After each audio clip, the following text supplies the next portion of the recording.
no FAO. O nome dela é Caroline Félix da Silva Moura Cioli, psicóloga, e atualmente é psicóloga do Centro Integrado de Referência Regional de Saúde do Trabalhador de Maceió. Então, e depois eu vou botar no chat umas informações sobre um seminário que vai haver sobre saúde mental ligada ao trabalho, que é a promoção do SEREST e da UFAO. E quem se inscrever antes vai ter certificado. Não é isso, Carol? Isso. Pronto, então, vocês fiquem à vontade, o espaço é seu. Muito obrigada. Certo. Gente, boa tarde. Como deixa eu só colocar aqui no meu roteirinho aqui, caiu aqui a minha folhinha, como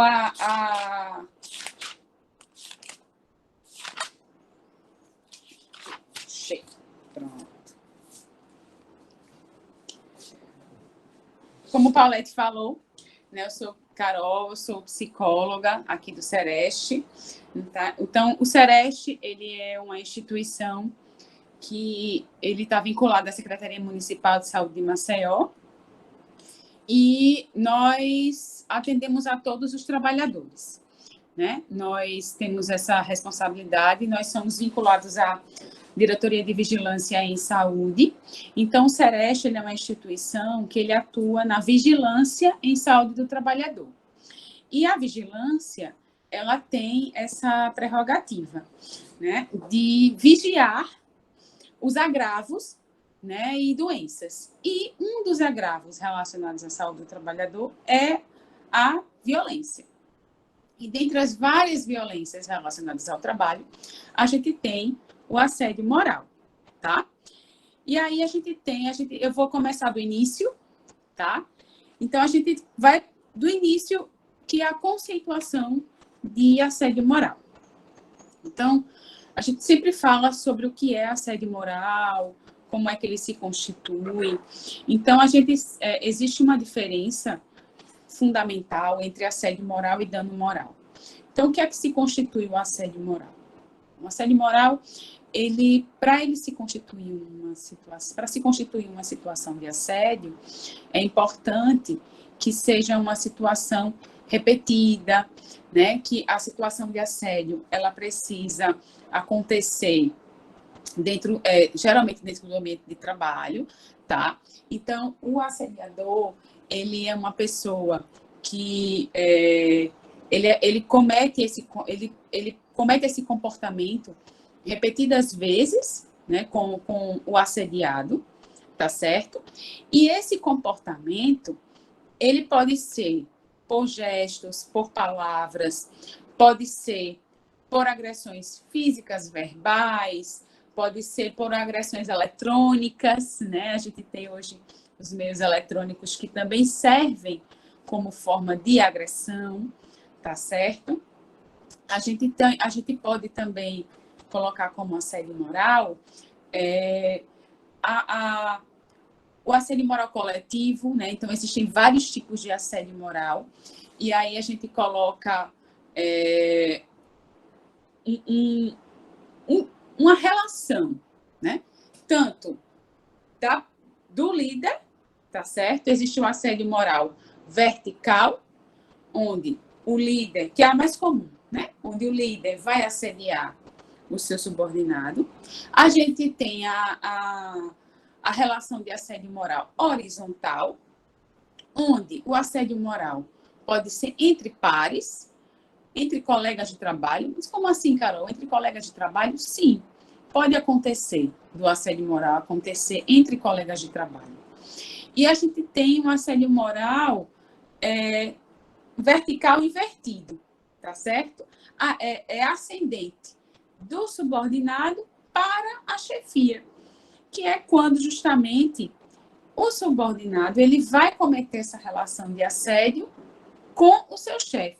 Como é que isso acontece? Tá?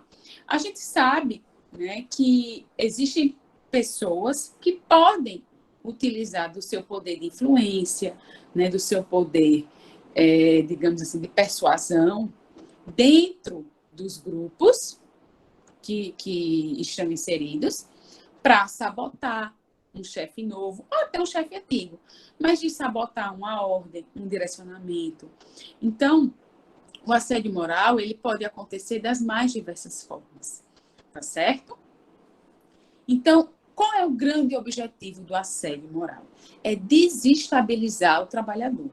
É fazer com que ele acredite que é incompetente, que é incapaz, que ele não consegue fazer aquele trabalho, né? Que ele não tem capacidade para aquilo. É desestabilizar psicologicamente aquele trabalhador. E qual é o meio que ele vai encontrar para fazer isso? O mais diverso. Né? Geralmente, o assediador, quando ele tem esse objetivo, ele vai na vulnerabilidade daquele trabalhador. Se eu tenho um trabalhador que eu sei que a minha vulnerabilidade, por exemplo, é a minha família, então o meu assediador vai atacar aquele ponto. Se eu sei que a minha vulnerabilidade, por exemplo, é uma certa dificuldade com prazos, o que é que eu faço? Eu coloco prazos curtos, por exemplo.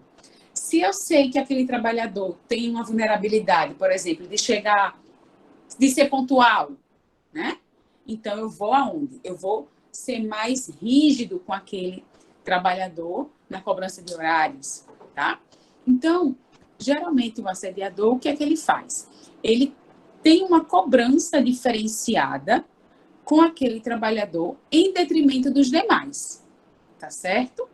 E aí é importante a gente colocar esse ponto, porque às vezes a gente recebe uma cobrança natural de trabalho dos nossos resultados, do que a gente tem que fazer, né? Dos nossos, das nossas metas, dos nossos resultados, né?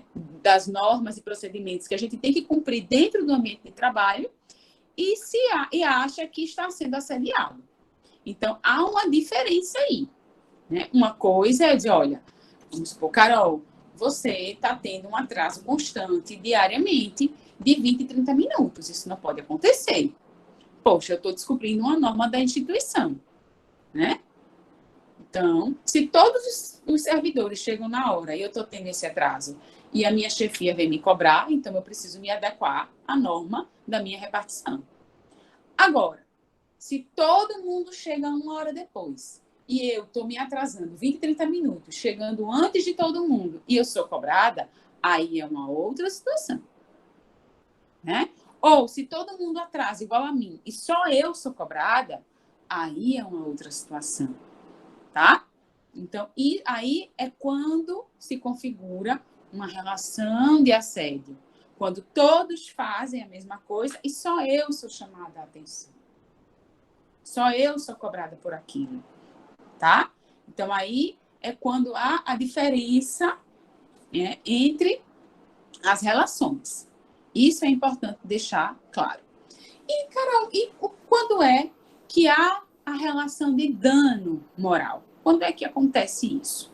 O dano moral, ele é diferente do assédio moral quando o dano moral ele é uma situação pontual de violência.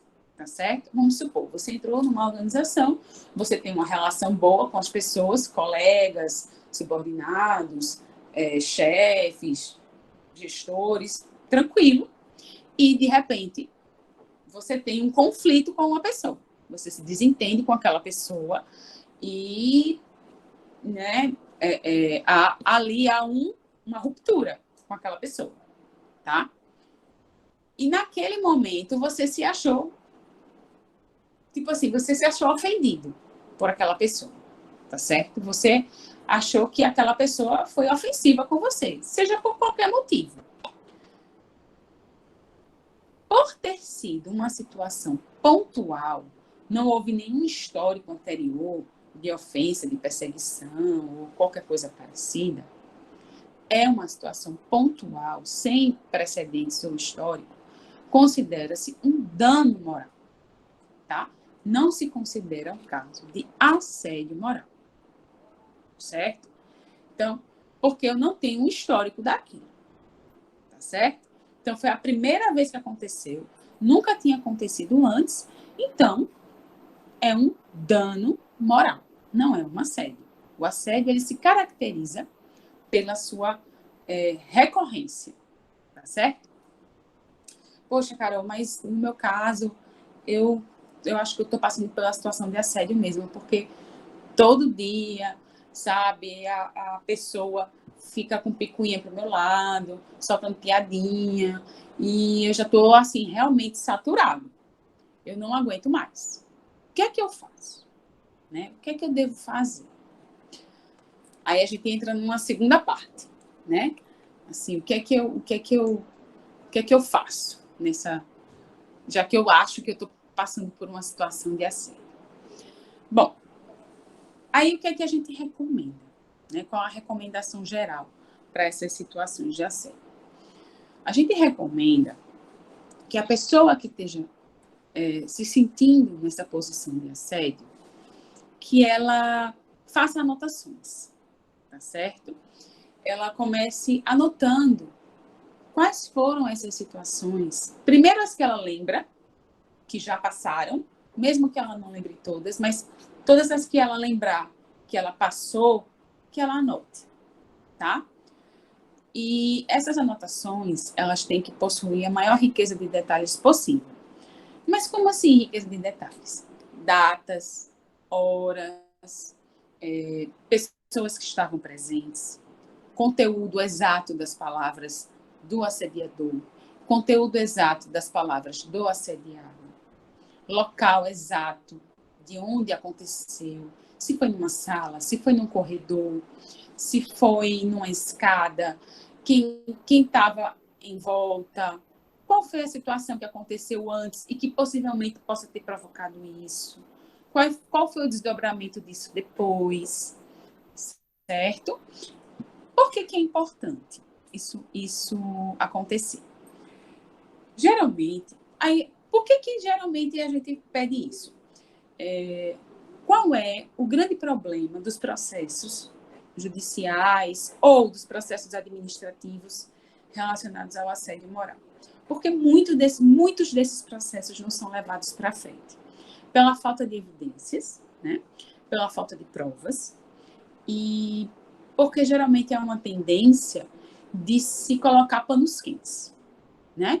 De se dizer que o assediador estava de cabeça quente e dizer que o assediado estava exagerando. Há uma tendência de se colocar isso, né? Tanto porque o assediado, quando ele vem reclamar do assédio, é porque ele já está num nível que ele não aguenta mais. E o assediador, ele está numa posição que eu particularmente tenho uma teoria de que o assediador existem para mim, existem dois tipos de assediadores, certo? Existe o assediador que o faz conscientemente, tá certo? Porque realmente ele tem essa forma de liderar, tá certo? Assim, eu só sei liderar botando pressão, assediando, porque eu acho que é dessa forma que vai para frente. E existe um outro tipo de assediador que não tem consciência de que está fazendo isso, tá? E esse tipo tem jeito, esse segundo tipo, ok? Então, quando esse assediado ele vem pedir socorro, é porque já está numa situação muito crítica, né? Ele já vem engolindo calado há muito tempo. E aí, quando a gente não dá ouvidos a esse assediado, ou a gente menospreza esse grito de socorro dele, ele adoece aí. Aí é onde começa o adoecimento. Porque ele engoliu, aí quando ele faz, eu vou falar, eu faço, deixa isso pra lá. Você está exagerando.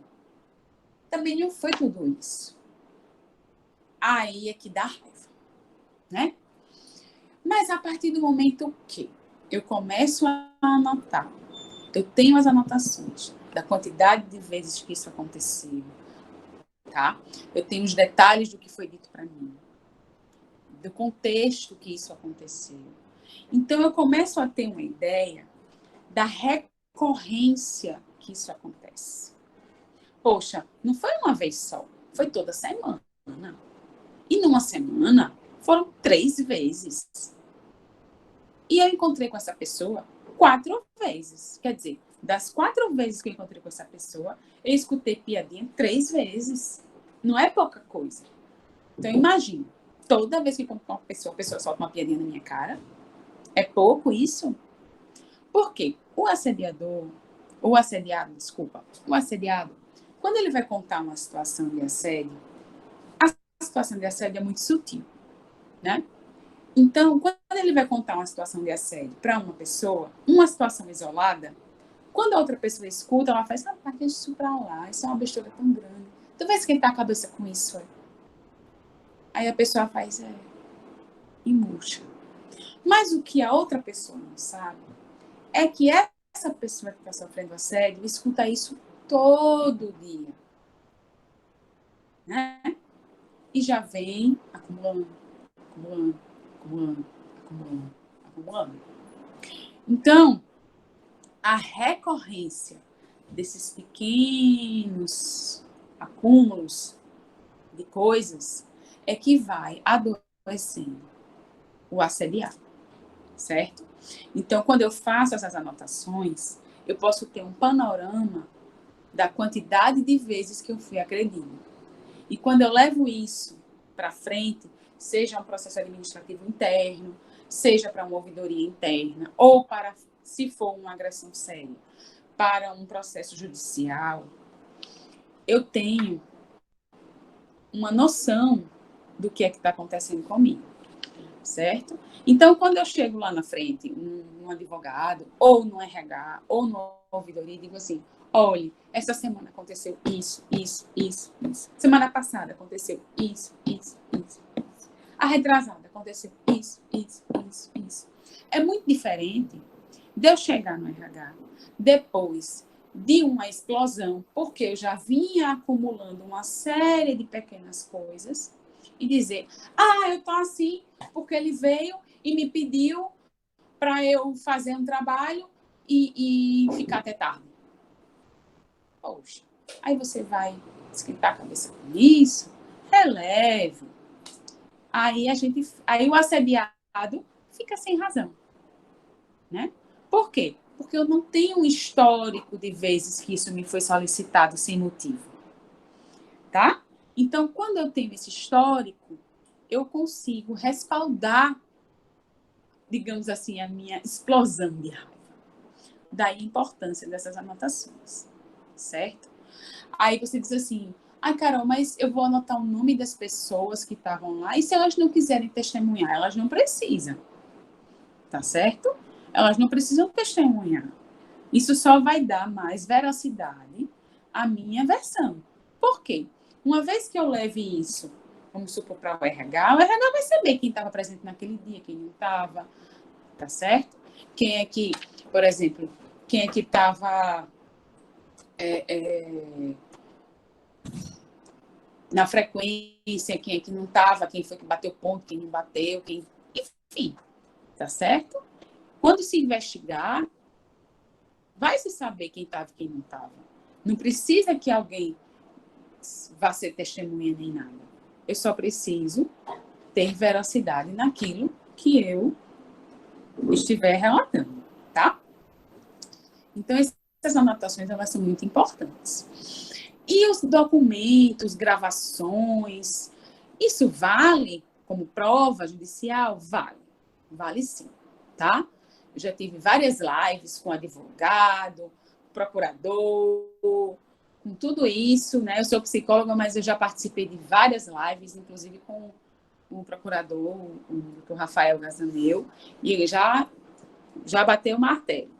Vale sim, gravação de celular, gravação de vídeo, e-mail, vale tudo, tá certo? Tudo isso vale como prova para comprovação de situação de assédio moral, desde que seja acompanhado de um histórico, tá certo? Eu tenho lá um histórico de situações do que aconteceu, aí eu eu associo e somo isso a uma gravação de uma situação, né? A uma filmagem, a um documento, a um e-mail que eu recebi, né? A uma solicitação. Então, tudo se encaixa, né? Tudo se encaixa. Então, eu tenho o meu relatóriozinho lá, o meu diário de situações que eu vivo e o e-mail que eu recebo, mais uma gravação de uma reunião, mais uma filmagem, tudo isso eu consigo juntar como prova, tanto para um processo administrativo interno, quanto para um processo judicial, caso a situação não se resolva amigavelmente. Que aí é o meu terceiro ponto. Né? Como resolver uma situação de assédio? Porque existe, assim, a gente pode tanto trabalhar a situação de assédio internamente, quanto externamente. Internamente dentro da instituição, quanto externamente fora da instituição. Né? O ideal é que se trabalhe internamente, né? Dentro da própria instituição. Que se possa, digamos assim, estabelecer uma grande tendência que estava surgindo antes da pandemia, né? Era que surgissem comissões dentro das instituições de mediação de conflito. Para que justamente, né, quando surgissem as situações de assédio, essas comissões pudessem mediar essas situações, avaliar se é ou não uma situação de assédio, porque também tem outro lado, tá certo?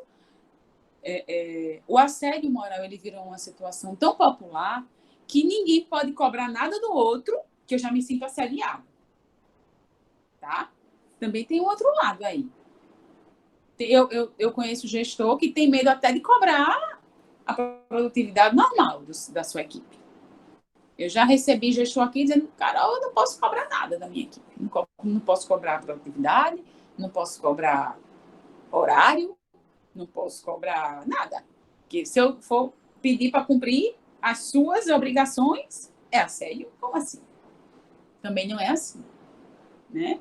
Todo trabalhador tem as suas obrigações. A gente tem, sim, que cumprir os horários, a gente precisa bater nossas metas, a gente tem a nossa produtividade para cumprir.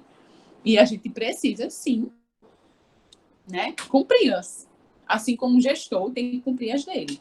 Mas tudo isso, né, não precisa ser nem cobrado, nem feito com violência. Muito pelo contrário.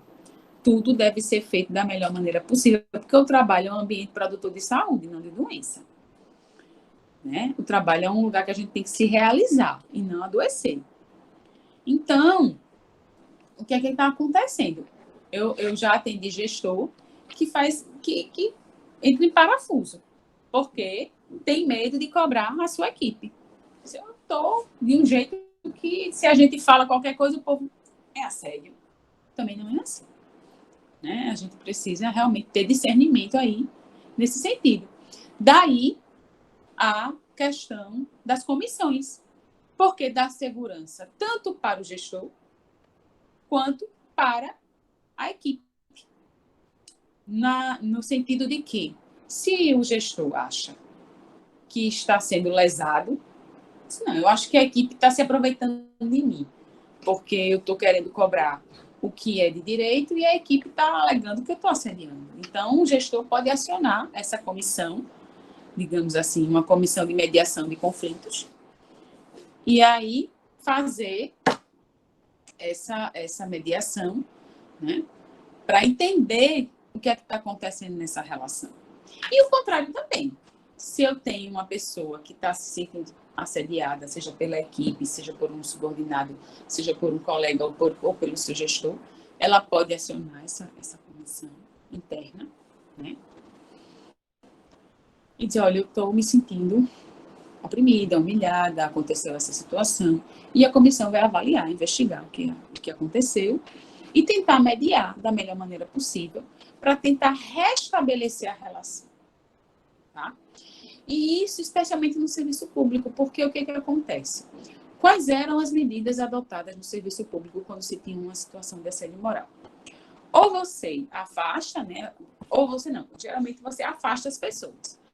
Então, geralmente você pune um assediado. Porque o assediado, ele geralmente está num lugar que ele gosta de trabalhar e ele geralmente sai daquele lugar que ele gosta de trabalhar, né? O assediador fica lá onde ele está e vai entrar outra pessoa para ele assediar. Ou o contrário, o assediado permanece lá onde ele gosta de trabalhar, cheio de sequela da violência que ele sofreu, e o assediador vai ser promovido. Ele era líder ali, vai ser líder em outro lugar. Né? E você não restabelece, você não procura entender o porquê daquele comportamento do assediador. Né? Por que ele faz aquilo? Qual é a motivação dele? Você não consegue. E você também não dá um encaminhamento para aquele assediado, para que ele se recupere, para que ele entenda que ele não é incompetente, que aquele movimento não foi um movimento dele, foi um movimento do outro, tá certo? Porque o que acontece? A grande sequela de quem sofre assédio moral é se sentir incapaz, incompetente, o sentimento de menos-valia, a baixa estima profissional. Então, tudo isso são consequências do assédio moral.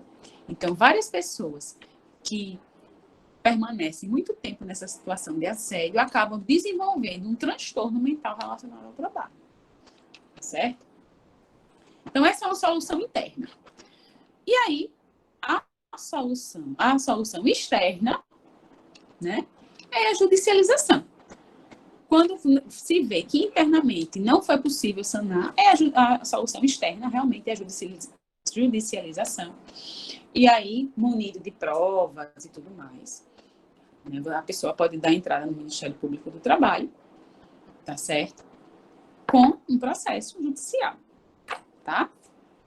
Que aí é o que a gente diz que é realmente a última cartada e é a mais sofrida e eu digo que é a menos indicada. Por quê? Porque é uma pessoa que você vai trabalhar com ela, especialmente no serviço público, né? Uma pessoa que você vai trabalhar com ela, que você vai estar convivendo com ela, mesmo que você mude de polo, mesmo que você mude de lugar, mesmo que você mude, seja transferido. Só se você pedir exoneração para outro estado, né? Essas coisas assim. Mas se você permanece no mesmo serviço que a pessoa, é muito sofrido você processar uma pessoa que você ainda tem contato com ela. Então, eu digo que é menos, assim, menos indicada. Né? O mais indicado realmente é que a gente consiga sanar essa situação dentro do próprio ambiente de trabalho. Tá certo? E na prevenção dessas situações, é realmente fazer o que a gente está fazendo aqui agora, né? Procurar levar conhecimento para as pessoas, tá certo? Sempre capacitar os gestores e as equipes, tá? Não levar só para a gestão, não, mas para as equipes também. O que são esses modelos de gestão avançados? Porque tanto a gestão vai poder saber como lidar com a equipe de uma maneira mais proativa, avançada, né? Não vai ficar naquele modelo arcaico do manda quem pode, obedece quem tem juízo. Quanto as equipes vão poder oferecer e dar um serviço, né, de maneira mais otimizada. Certo? Bom, e assim, para fechar, né, a minha fala, já estou falando há um tempão, só para fechar a minha fala, que eu não poderia deixar de falar sobre isso, né? Nós estamos vivendo uma pandemia e o assédio moral não deixa de acontecer porque estamos em pandemia, né? Então, ele pode acontecer sim, mas ele tem outros meios, não é verdade? Não é porque a gente está vivendo uma pandemia, que a gente está em teletrabalho, que o assédio moral vai deixar de acontecer, tá bom? Ele só vai mudar os meios, Então, só que agora a gente está se comunicando via eletronicamente. Então, está tudo registrado, né? Está tudo online, está tudo sendo gravado. A gente tem os e-mails, a gente tem as reuniões online. Então, se eu acho que, de alguma forma, né, o tratamento que está sendo concedido a mim está inadequado, então eu tenho que fazer os mesmos cuidados, mas agora eu gravo, né? Eu tenho os cuidados de registrar tudo que eu faço online com a minha equipe, tá certo? Para saber se realmente o que eu estou passando é natural ou não. Né? Sempre ter cuidado, por exemplo, porque como a gente agora vive online, sempre preservar os dias que não são úteis. Porque não é porque eu estou em teletrabalho que eu estou disponível 24 horas, né? O teletrabalho, ele não é plantão, são coisas diferentes, certo? Então, algumas pessoas têm essa tendência, né, de estarem sempre disponíveis. Elas já eram, geralmente essas pessoas já eram assim antes da pandemia. E com a pandemia, elas tendem a piorar, né? Ficam mais online ainda, certo? E, então, é preciso ter esse discernimento, tá? Bom, eu encerro minha fala aqui e fico aberta para as perguntas, tá certo?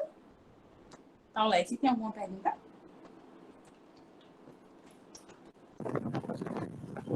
Carol, só um minutinho que eu vou desligar aqui o ventilador para não fazer barulho. Ah, tá. Não estou vendo perguntas aí. Pessoal, alguém quer perguntar alguma coisa? Tem que ver no chat, né? Se tem alguma. Eu estou olhando no chat.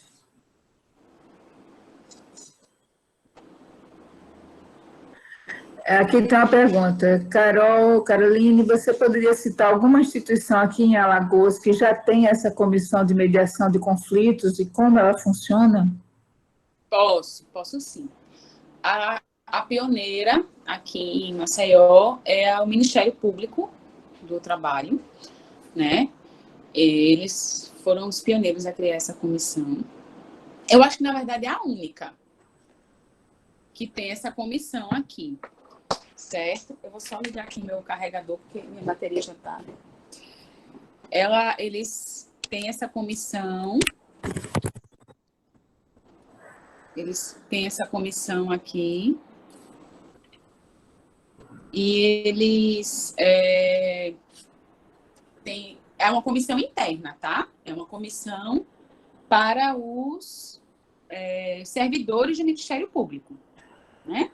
Que combate o assédio moral entre os servidores. Né? Ela não é para os externos, não. É como eu falei, ela é uma comissão que combate o assédio moral entre os servidores do Ministério Público do Trabalho.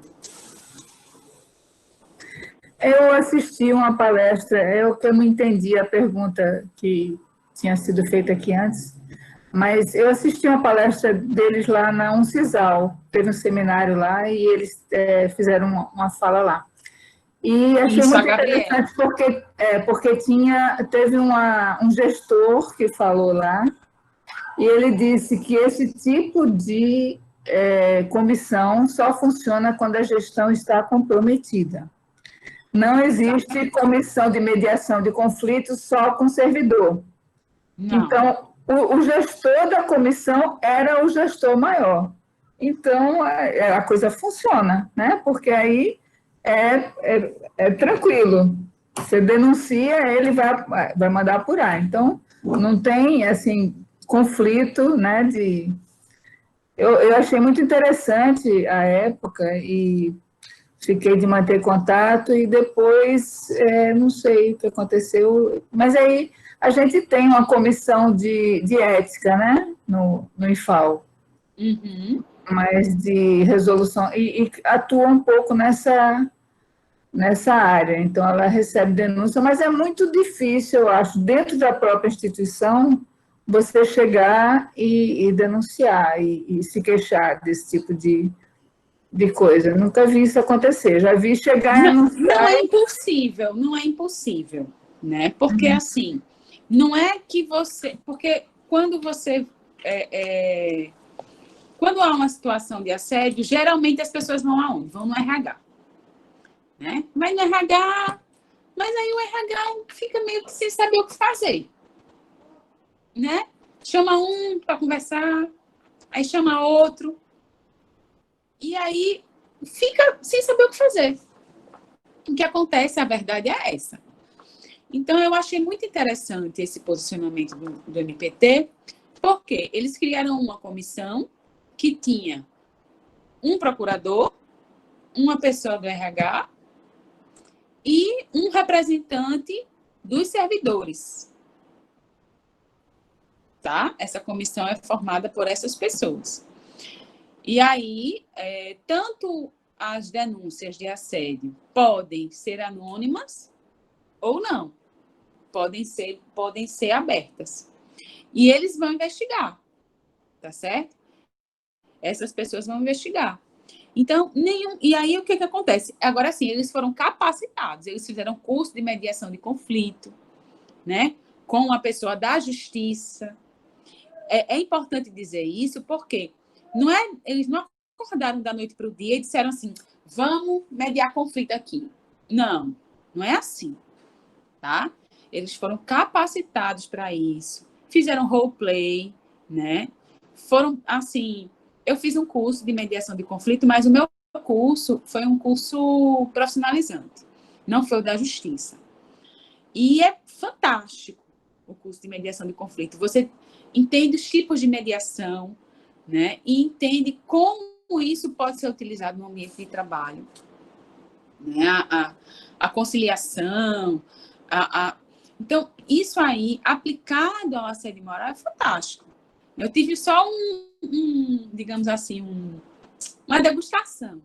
E aí eu fiquei pensando, e eles fizeram um acompanhamento mesmo, né, com uma pessoa da justiça. Depois eles tiveram uma formação toda certinha. Então, é diferente. Né? Eles realmente investiram. Então, eles tiveram, a gestão comprou a ideia. Porque eles, enquanto justiça e Ministério Público do Trabalho, né, eles realmente foram pioneiros nesse sentido. Tá? E essa capacitação, ela foi fundamental, tá certo? Eles não capacitaram toda a equipe, eles escolheram quem seriam os membros da comissão, né? E tem os suplentes também, fizeram essa capacitação com os suplentes, para poder, né, na ausência de alguém, já ter alguém para substituir, porque é um investimento alto, né? Então, eles fizeram essa capacitação para poder implantar essa comissão. Achei interessante também, porque essa comissão surgiu de um questionamento assim, como é que a gente pode trabalhar com isso se a gente não tem isso internamente, né? Como é que a gente pode ir em outro lugar, intervir no assédio moral e ter assédio moral dentro do Ministério Público que a gente não dá conta, é como a casa de ferreiro espeto de pau, né? Exatamente. Exatamente.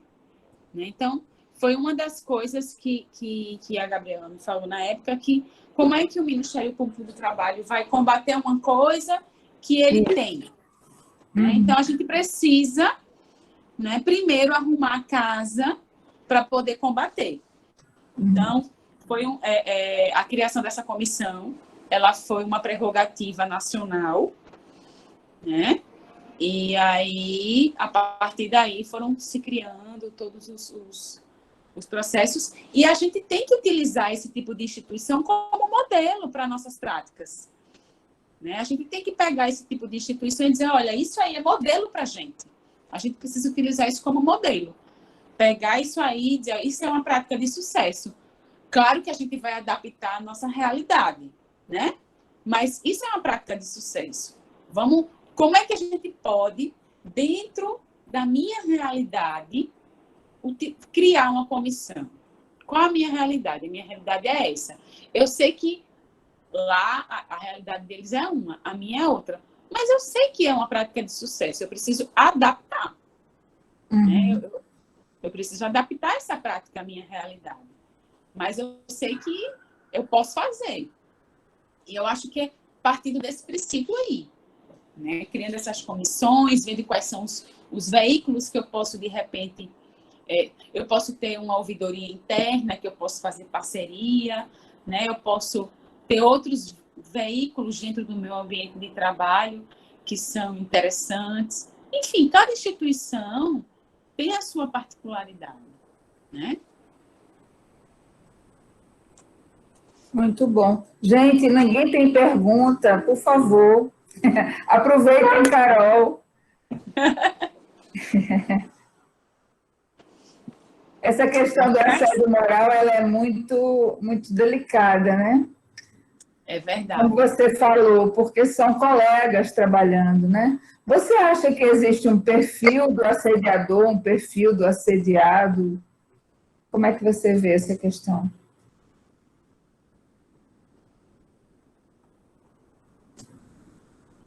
Eita. Para mim deu uma travada aqui, agora eu estou vendo de novo. Espera aí que o meu... Ai, minha gente, espera aí, deixa eu organizar aqui. Deixa eu organizar aqui que... Deixa eu organizar meu carregador. Pronto, agora sim. Porque estava sem carregar. Voltei. Pronto, porque estava sem carregar o meu celular. Eu ia acabar caindo sem bateria. Sim. Perfil. Existe do assediador... Não, mas do assediado, sim. Geralmente, o assediado, né, diz a literatura que o assediado, os assediados, geralmente são pessoas, assim, muito competentes, né, que geralmente batem de frente com a chefia, né, que se impõem, e que não aceitam qualquer solução, digamos assim, diante do que lhes é proposto, certo? Geralmente são pessoas que têm muito conhecimento técnico, e aí, quando chega uma coisa errada, para não dizer outra coisa, tipo assim, tem um conhecimento, você tem uma norma técnica a cumprir, e quando chega uma norma diferente daquela que deve ser cumprida, geralmente essa pessoa não aceita,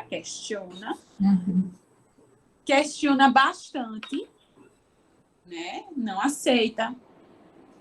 E aí acaba, né, sendo perseguida por isso, né? Se posiciona, né? Questiona, né? E acaba, né, sendo perseguida por esses posicionamentos recorrentes. Certo? Entendi. Geralmente é assim.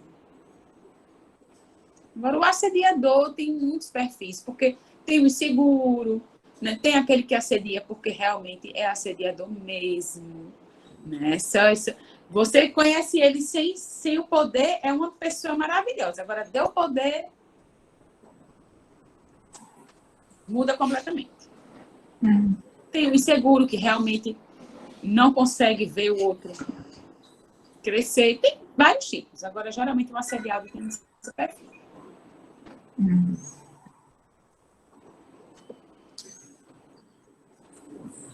que mais? Alguém tem mais alguma pergunta? Dou-lhe uma.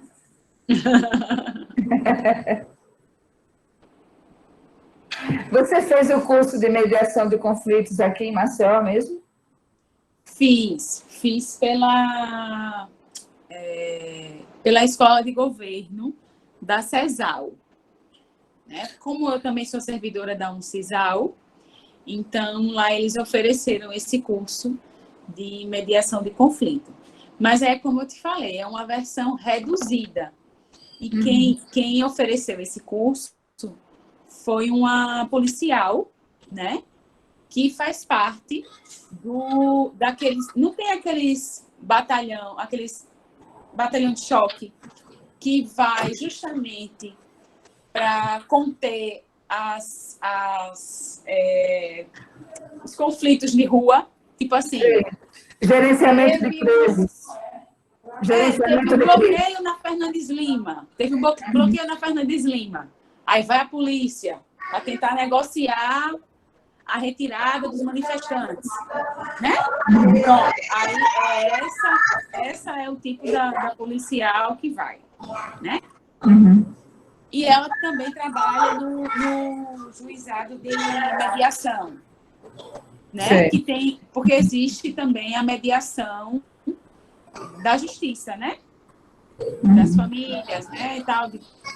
Antes de ir para a justiça, você entra com um processo. Aí, antes de você ir para a justiça mesmo, você passa por um processo de mediação. Aí ela também faz esse processo de mediação. Entendeu? Aí ela fez um curso com a gente, né? Mostrou as técnicas, como é que faz, a gente fez várias dramatizações. Foi muito legal mesmo. Mas aí tem que ser servidor do Estado para fazer esse curso. A Justiça Comunitária tem um curso lá no Vergel. Como é? A Justiça Comunitária tem um curso. Isso, aí era isso que eu ia falar. Mas tem um curso da Justiça que qualquer pessoa pode fazer, entendeu? De mediação, que é bem interessante. E, na época, a gente estava com um projeto de abrir essa comissão lá pela UNCISAL, né, que é meu outro vínculo, e levar realmente o curso fechado para dentro da UNCISAL, para as comissões, para a gente formar uma comissão como essa lá dentro. Mas aí veio a pandemia e aí a gente parou tudo. Pandemia parou tudo na nossa vida. Verdade. A gente ouve muito isso. Eu ia fazendo isso aqui, mas veio a pandemia. Mas a gente está ouvindo isso todos os dias. Tem uma pergunta aqui de Marília Niedger, está perguntando por que o assédio acontece. Por que o assédio acontece? Essa é a pergunta de 1 milhão de dólares. Calar. Essa é a pergunta de 1 milhão de dólares. Essa pergunta é a pergunta que todo mundo quer saber. Por que eu até vou ampliar essa pergunta. Por que a violência acontece? Né? Porque, na verdade, o assédio moral ele é uma violência. A gente precisa deixar isso claro. Tá? O assédio moral ele é uma violência. Então, quando você faz essa pergunta, a pergunta que a gente tem que fazer é: por que a violência acontece? Não sabemos. A violência é um movimento que eu acho que faz parte do ser humano, porque só pode. Está inerente na nossa vida, nas nossas relações. Estamos aqui diariamente na vigilância tentando combatê-lo, né? Tentando combater a violência contra a mulher, contra a criança, contra o idoso, contra os deficientes e contra todas as pessoas no ambiente de trabalho. Agora, o que motiva, infelizmente, a gente não sabe, né? Porque ele acontece. Quando vocês descobrirem aí, eu também quero saber.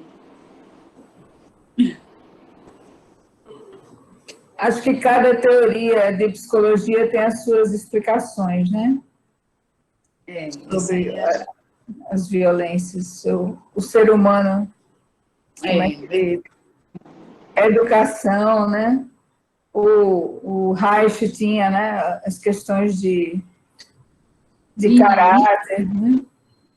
Inclusive, né, faz parte dessa violência multifatorial aí, a violência autoprovocada, né? Sim. Que é uma das que a gente também, que a gente também combate. Faz parte aí. Tem uma coisa... Oi, desculpa. Não, que a gente saiu agora de setembro, né? Mas a gente não pode esquecer setembro. É, verdade. Setembro tinha que ser o ano todo. Tem um experimento que eu acho muito interessante, que é o experimento da Universidade de Stanford. Você conhece? É da prisão? Isso. Você quer contar? Sei, sei, sei. Não, pode falar.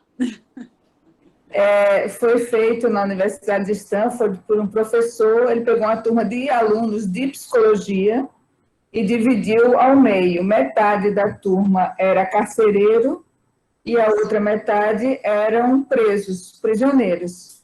E aí ele deixou rolar, disse, pode reprimir, pode tocar o terror. Então, eles tiveram que suspender a experiência porque se tornou de um grau de violência tão grande que teve danos, assim, não chegaram a matar ninguém, mas teve violências físicas várias e psicológicas também. Humilhações muito grandes. E isso tem um filme, tem um Tem um filme. filme, eu assisti o filme. É muito, muito chocante, muito impactante. E aí foi perguntado ao aluno por que ele foi tão violento, porque ele estava sendo violento com colegas. Ele disse porque podia, né? Isso é na Porque discussão é, porque podia, exatamente. também, para os nazistas, estavam obedecendo ordens. Então, essas pessoas, elas não têm um código moral que diga, não, eu não vou cumprir isso, não vou fazer isso. Isso não é certo, né? Vão fazendo. Exatamente. Então, a gente não tem como explicar. Tem uma colocação aqui. No caso do assédio, é importante levar em consideração o ambiente institucional também, porque alguns ambientes são mais permissivos em relação à violência e o assédio ocorre com mais frequência. Concorda? Teoricamente, assim, porque assim, a gente tem, quando a gente fala de um ambiente mais permissivo, fica uma dúvida para mim. Como assim ambiente mais permissivo? Tipo, algum ambiente de uma cultura de trabalho ou ambiente geral? Quem Porque, perguntou pode esclarecer? porque assim, entendeu? Porque Entendi. ambiente de, Há uma ambiente de instituição onde é permitido, onde acontece porque a gestão não se preocupa. Ou se seria um lugar dessa instituição, se né? seria uma categoria profissional específica ou não? Caroline, Oi. Caroline, ambiente eu me refiro no aspecto mais geral mesmo, que está aí envolvida a questão da cultura, da instituição, né, de uma forma mais abrangente mesmo, um ambiente de trabalho. Porque aqui no IFAL, por exemplo, a gente observa que alguns camping, eles apresentam uma frequência maior em relação ao assédio moral do que outros. Então, assim, o meu questionamento é esse, né? O que é que, quando a gente fala de assédio moral, o que é que a gente precisa também levar em consideração para não ficar no âmbito individual do assediador, a característica pessoal do assediador, a característica pessoal do assediado, mas levar em consideração também toda essa conjuntura, onde eles estão inseridos, o ambiente que eles estão inseridos, por que que alguns ambientes a gente tem uma frequência maior em relação à ocorrência do assédio e outros não. Foi Tá, mais assim, para entendi, colocar entendi, assim, essa diferença. entendi. Obrigada. Realmente, realmente. O que acontece? A violência. Vamos pegar esse exemplo do experimento que Paulette deu. A violência, ela é contagiante. Por isso que existe aquela máxima que diz assim: violência gera violência. Tá? Então, vamos pensar assim: eu tenho um ambiente de trabalho, tá? que a cultura do meu gestor maior é assediadora. Então, se a cultura do meu gestor maior, nesse meu ambiente de trabalho, é assediadora, ele vai disseminar entre os seus médios gestores essa competitividade assediadora. Tá certo? Vamos supor, tem um gestor maior que tem 5 gestores, médios gestores, que tem lá 20 subordinados. Certo? E aí ele construiu essa instituição com base nessa cultura. Essa instituição nasceu assim. Tá? E aí, 10 anos depois, esse gestor maior saiu. Mas a cultura assediadora está enraizada ali, ó. Está enraizada naquela instituição. E aqueles 5 gestores que aprenderam a gerir aquela instituição naquele modelo, tá certo? Eles não vão mudar tão facilmente. Eles vão propagar esse modelo de gestão até o fim. Por mais que entre e saiam pessoas novas, entendeu? Para esses aqui, é natural ser desse jeito. Ser bruto. Né? Você chega no interior, às vezes, aqui é massa bruta. Ou então você chega num determinado local, né? Aqui o bicho pega diferente. Aqui o negócio é outro. Não que isso não seja cultural. Eu acho que isso faz parte da cultura, a gente tem que respeitar. Eu acho que isso tem que se respeitar a cultura, mas precisa se respeitar também as pessoas, tá?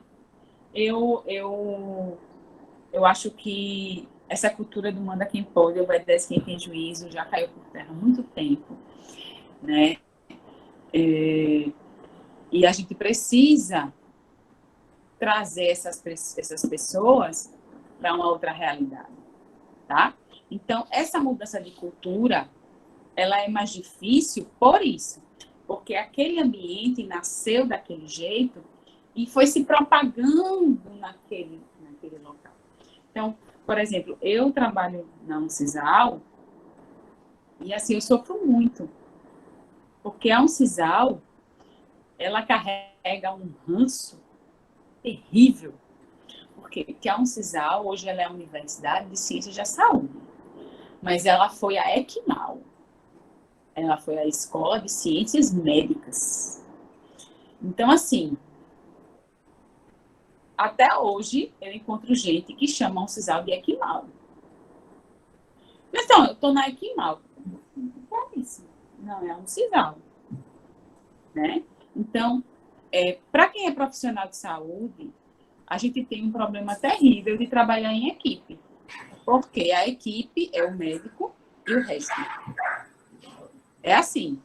Quem é profissional de saúde, o médico e o resto. Não são todos não, viu, minha gente?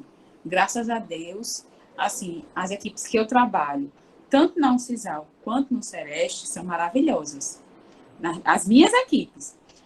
Mas eu sou psicóloga, né? Então, eu trabalho com escuta. Então, as escutas que eu recebo não são essas. As escutas que eu recebo em 4 paredes são outras, né? Então, quando as pessoas chegam para falar dos seus processos de trabalho, qual a grande dificuldade que elas têm? Carol, os profissionais não sabem trabalhar em equipe, porque ainda vivem na cultura da Uncisal de antigamente, em que o profissional centro é o médico e depois o resto. Mas isso vem de onde? Da cultura da qual a Uncisal foi concebida, onde ela era a Escola de Ciências Médicas de Alagoas. Então, a gente tem que entender a história da minha instituição para entender determinados comportamentos que ela tem hoje, né? Então, eu tenho que entender a história da minha instituição para saber por que ela está se comportando do jeito que ela se comporta hoje, né? Que eu entendo a minha outra instituição completamente. É só eu olhar para a história dela. Como é que ela nasceu, quem fundou, por quê. Aí eu sei, porque ela é do jeitinho que ela é. Entendo ela todinha. Então, se eu quero entender por que determinados campos do IFAL têm mais assédio do que outros, olha para a história desse campus. Quem foi que fundou, quem foi o primeiro reitor, gestor, diretor, não sei como é o nome. Quem foi o primeiro? Quem foram as pessoas colocadas para gerir o RH? As pessoas para gerir determinadas funções. Olha para essas pessoas, né? Quem foi que criou a cultura desse campus? Aí vocês vão entender porque determinados polos têm mais assédio, outros têm menos. E aí, quem foi que criou a cultura desse campus? É assim que nasce a cultura organizacional de um ambiente de trabalho. Pode apostar. Tá? É impossível mudar? Não. Não é impossível mudar. É fácil? Não. É um trabalho de formiguinha. Mas é um trabalho, né? As formiguinhas vão lá fazendo. Mas um dia elas conseguem fazer a mudança. Entendeu? Mas realmente é preciso olhar para a história do teu ambiente para entender o que foi que aconteceu no passado e poder saber atuar no futuro. Onde é que eu vou atuar? Por que eu estou falando isso? Porque eu trabalho com vigilância. E a vigilância, ela trabalha com isso. Ela olha os dados do passado e planeja o futuro, né? Então, a vigilância, ela faz isso. Eu pego os dados de adoecimento, aí faço e vejo onde foi que adoeceu mais. Ah, foi aqui. Então, vamos agir aqui, ó. Pá, aqui foi que adoeceu mais. Quando eu pegar o foco da doença, aí o resto vai diminuir, né? Se eu agir no foco da doença, o resto vai diminuir naturalmente. Mesmo assim, é com a cultura organizacional. Não adianta eu pegar e mudar as pontas. Eu tenho que ir no foco do problema. Eu não posso mudar a cultura pelas consequências, né? É como o procurador falou. Não, eu não posso mudar a cultura sem mudar a gestão. Primeiro, eu tenho que catequizar minha gestão. Quando eu catequizar minha gestão, aí eu já ganhei metade do caminho. Aí metade do caminho está andado. Aí o resto é brinde. Mas, Carolina, era gestão catequizando gestão, né? Uhum. Porque assim, ó, quando a gente consegue catequizar uma gestão, uma só, porque a gente está sempre mudando, né, de gestão.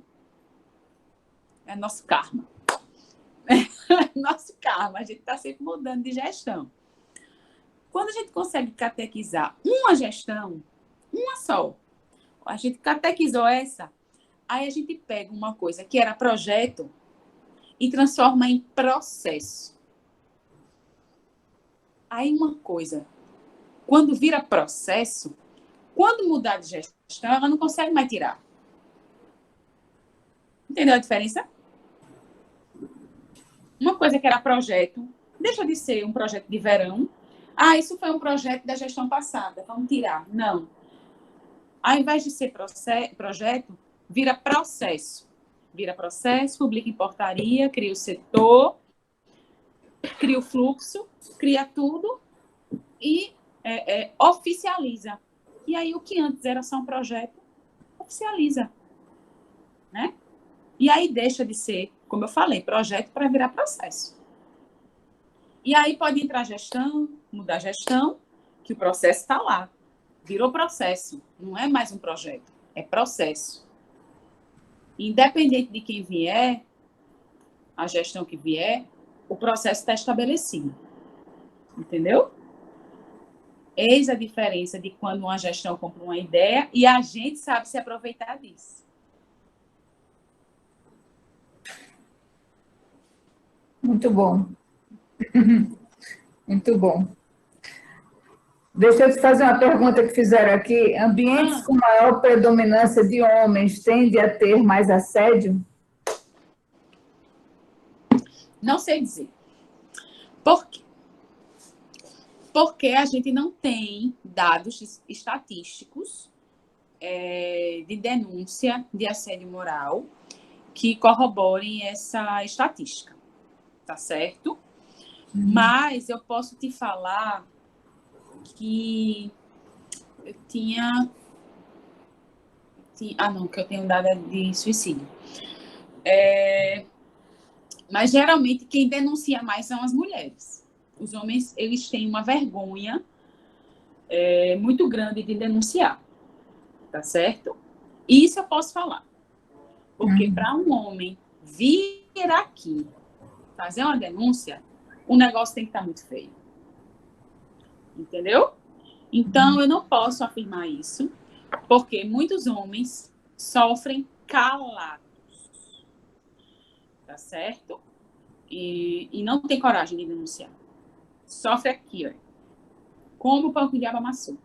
Então, raríssimas vezes a gente recebe uma denúncia de homem e quando vem é porque já está assim, muito adoecido, mas muito adoecido mesmo. Né? A maioria das denúncias que a gente recebe são de mulheres. Então, por isso que eu não posso falar. Porque a gente tem uma subnotificação muito grande. Então, é um dado que eu não posso falar estatisticamente falando com propriedade. Que legal, passando o trem aí, né? Aqui a gente, né, o trem passa com emoção. Uhum. Legal, Carol. Gente, mais alguma pergunta? Diga mais. Aqui a Elisângela falou que existe a naturalização da violência. Sim, existe. Muitas pessoas nem sabem que estão sofrendo assédio, né? A falta de identificação do que é assédio, né? Chegam aqui por outras causas, né? E chegou uma vez aqui uma senhora que estava com dermatite,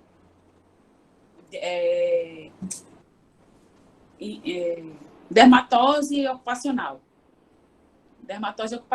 cheia de mancha, porque ela trabalhava no sol e ela não podia, ela desenvolveu uma alergia ao sol.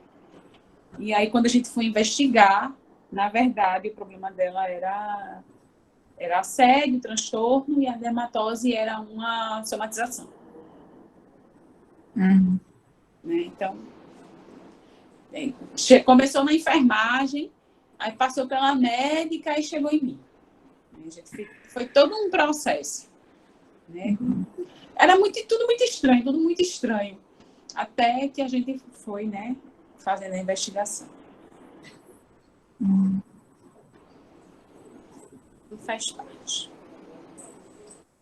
Verdade. Diga mais. Mais alguma coisa? Posso falar do seminário?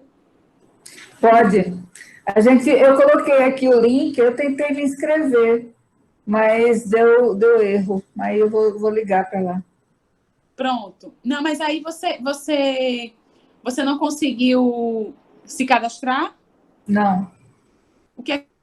Qual a mensagem que apareceu? Eu vou mandar a foto para você falar que deu erro. Tá, manda a foto para mim. O que está acontecendo? Tá? Ok. Então, gente, olha só. Vocês clicam nesse link abaixo aí para se inscrever, eventos.sms.maceió.al.gov.br. Esse link é da Secretaria Municipal de Saúde, tá certo? É o site da SMS. Vocês vão se inscrever, vão criar um cadastro no site da Secretaria Municipal de Saúde. Aí, quando vocês criarem um cadastro, depois vocês fazem um login e vão achar o nosso evento lá, que é o 8º Seminário de Saúde Mental Relacionado ao Trabalho. Certo? E aí a gente vai ter essas 2 palestras no dia 30, pela manhã, online, transmitido pelo YouTube da UFAL, que, na verdade, é o CQVT, CIAS, da UFAL, que vai transmitir. E aí, durante a transmissão, a gente vai passar uma frequência, tá certo? Para assegurar que todo mundo que se inscreveu vai estar assistindo.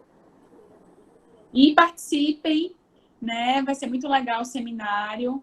A Ania do Ministério da Saúde vai falar sobre a notificação dos transtornos mentais, certo? E a Kelly, ela é daqui da Vigilância e vai apresentar uma pesquisa que ela fez agora na pandemia.